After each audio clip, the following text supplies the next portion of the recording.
I, 27M, met my, probably soon to be ex-boyfriend Alex, 29M, 2 years ago through a mutual friend of ours. I never expected he'd be interested in me because, when I first met him, he had only been with women. He came out as bisexual to me and our friends not too long after that, and that same night, he hinted that he was into me. We got to know each other more and it eventually turned into the two of us dating. He's genuinely a sweet and awesome guy, quite introverted but has a big heart and a real geek about the things he likes. I thought he'd be the one I would be marrying and all that, but I'm thinking that's not going to happen anymore. Last Monday was my birthday, and I went home early from work so that Alex and I can go out and enjoy ourselves. I told him earlier that day that I would go home early. When I opened the door, I was greeted by him laying on our couch, while a woman I didn't know was on top of him. They were fully clothed BTW. I was basically paralyzed and couldn't react at all. He eventually saw me and had a surprised look on his face, but he also looked like he was trying to hold his laugh in. The woman also looked like she was about to laugh as well. I also started to hear chatter from the kitchen and in our bedroom. Alex then shouted, "You guys can come out." And so our friends came out of our bedroom and kitchen, holding gifts, party poppers, and a cake. I guess them shouting it's a prank. Happy birthday.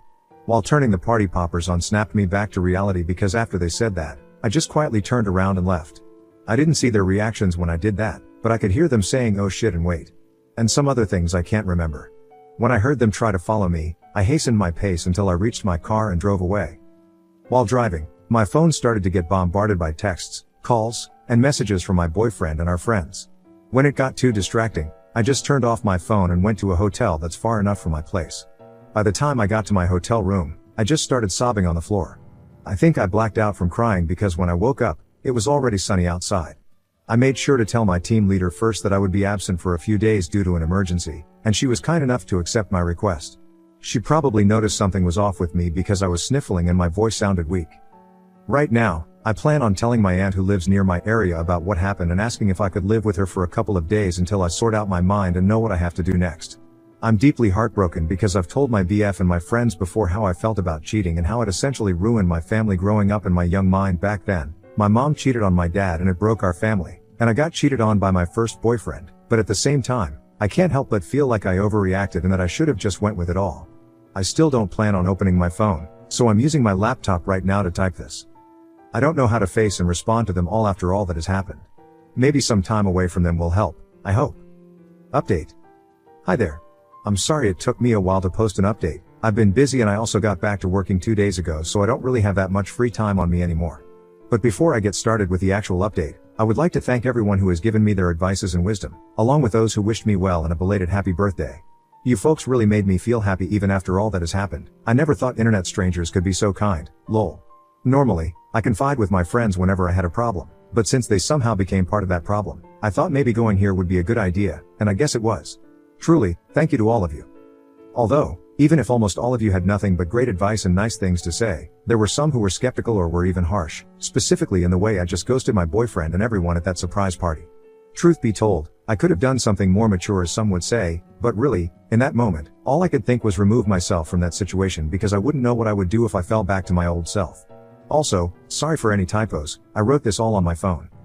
If you want to go directly to the update, just scroll past this upcoming wall of text. For context, I found out my mom was cheating on my dad at 14 years old. I got home from school early and found that the house was empty. I went upstairs to go to my room, but as I got nearer to my parents' room, I heard these faint sounds of sex, and it didn't help that the door to the room was slightly open. Curiosity got the best of me and I decided to take a peek inside, and there she was, my own mom cheating on my dad with his coworker. I felt like I was going to be sick, like it was some sort of nightmare. I froze there for a few seconds before my dad's coworker noticed me and immediately alerted my mom that I was watching them. When my mom finally realized what happened, she started calling me out and tried to follow me, but I got to run to my room and locked it before she could catch me. My mom was frantically calling out my name and knocking hard on the door, but all I could do was cry. The realization that the person I was calling my mom wasn't the person I thought she was hit me like a ton of bricks because I used to adore my mom. She was always around while my dad was working full-time, which made me resent my dad because he was never around. I remember hiding in my bedsheets and eventually falling asleep. I was woken up by my dad knocking on my door and calling me to come out. I had to comply, of course, and when I opened my door, my father was standing in front of me, with my mom behind him. He gave me a tight hug and asked me about the guys who bullied me while I was walking home from school, and I was confused when he mentioned that, but then I saw my mom looking mad at me and basically telling me through her face that I should go along with it. As much as I hated it, I went along with it because I didn't want to hurt my dad. Since then, I've decided to fully ignore my mom unless it was for a chore or something important, and when I moved out at 18, I made sure to go NC on her and only talk to her when my dad wanted me to. My mom and dad eventually divorced after I moved out. Turns out, he always knew but didn't want to do anything about it until I moved out because he didn't want me to live in a household riddled with arguments and stress brought upon by divorcing couples. It didn't really work, but I appreciate my dad for still looking out after me even if he was hurting. Then, when I was 19, I got into my first ever relationship. We had a pretty nice start and we were each other's firsts. But, when I found out he was cheating on me, things got really ugly. I know this is not an excuse, but I was young and didn't know how to handle that information when I got it, and knowing how much I hated cheating, I basically went crazy on him and turned to destroying his stuff, deleting all copies of his thesis, and even went as far as doing this insane Facebook rant where I exposed his cheating and posted pics of him and the guy he was cheating me with, and even mentioned his mom and dad in the post and outing him without his consent.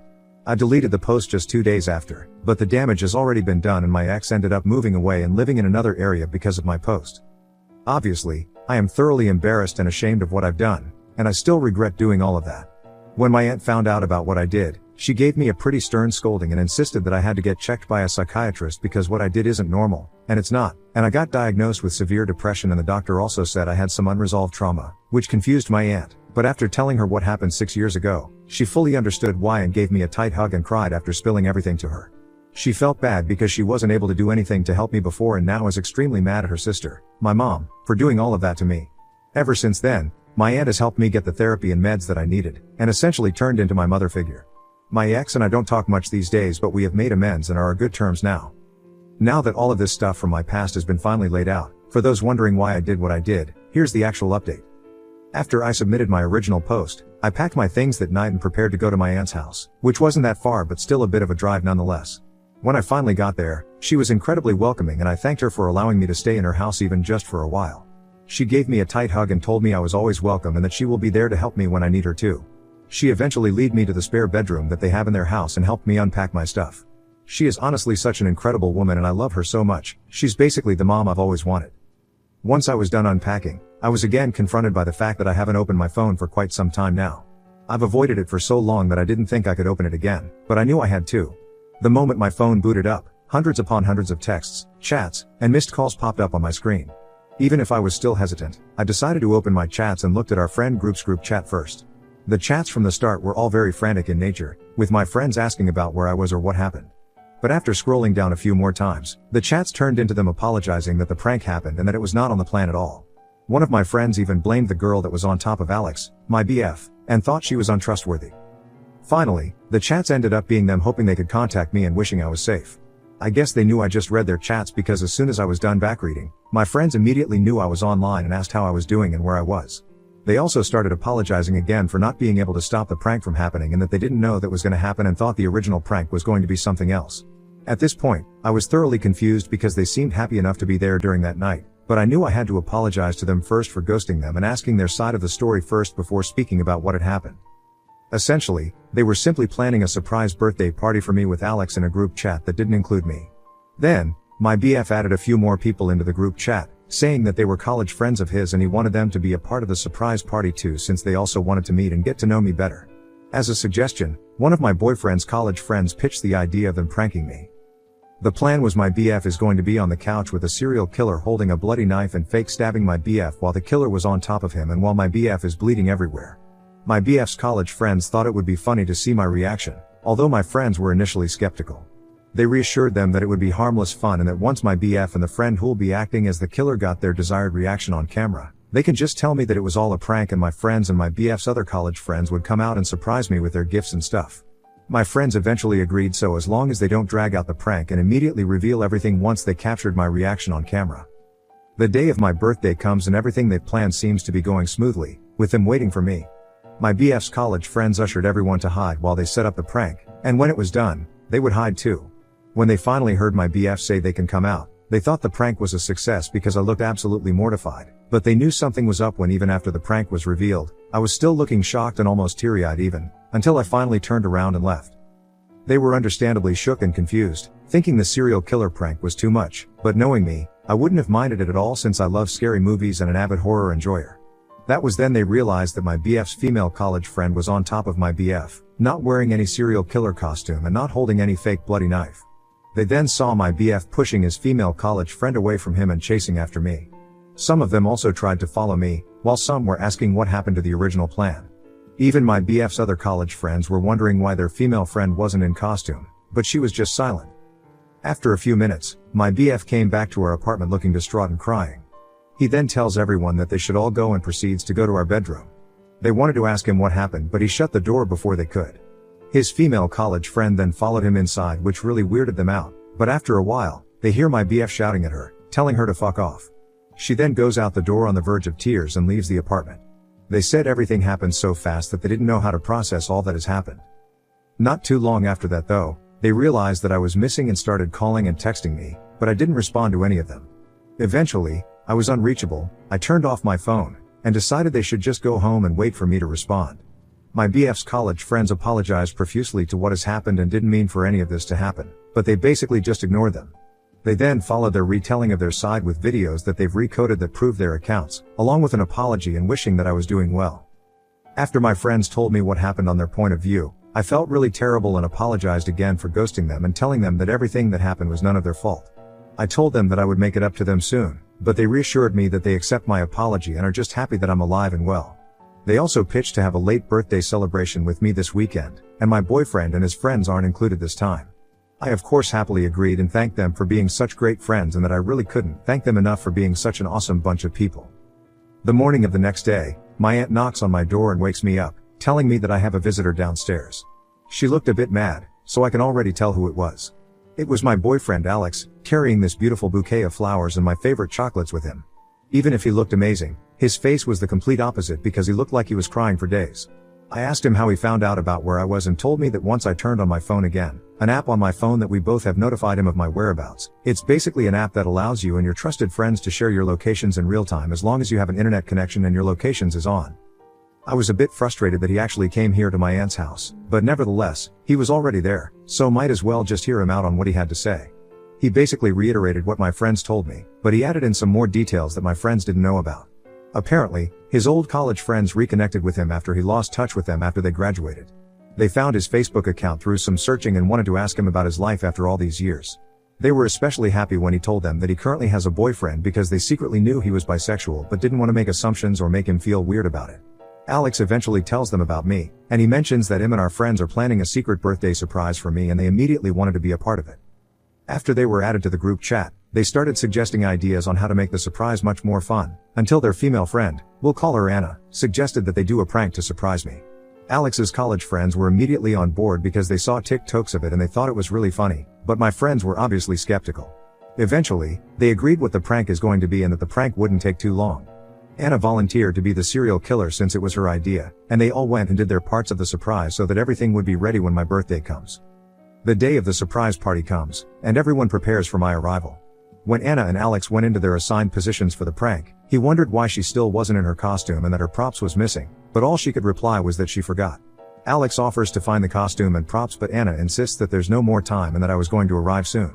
Alex at this point was extremely uncomfortable and wanted to get out of their position, but before he could do it, I've already opened the door and saw them. He admits that he fucked up by laughing a bit at my reaction because it was exactly the reaction he thought I was going to make, but immediately realized what it looked like and called everyone to come out to save himself from the embarrassment and give context to what I was seeing. When he realized that that didn't work, he forcefully pushed Anna away to chase after me, but he wasn't able to keep up once I got into my car. It then sunk into him that he fucked up big time and that when I drove away, that's when he remembered my trauma about cheating, which made him cry while returning to our apartment. He tells everyone to leave and retreats to our bedroom, not really knowing what to do. To his shock, Anna comes inside our room unannounced and starts comforting Alex. He repeatedly tells her to leave and that he'll be fine, but what really set him off was Anna asking him, "So, does that mean you're single now?" That's when he realized she did it on purpose. Alex then shouts at her and angrily asks her to leave, which she then complies to after looking like she just embarrassed herself.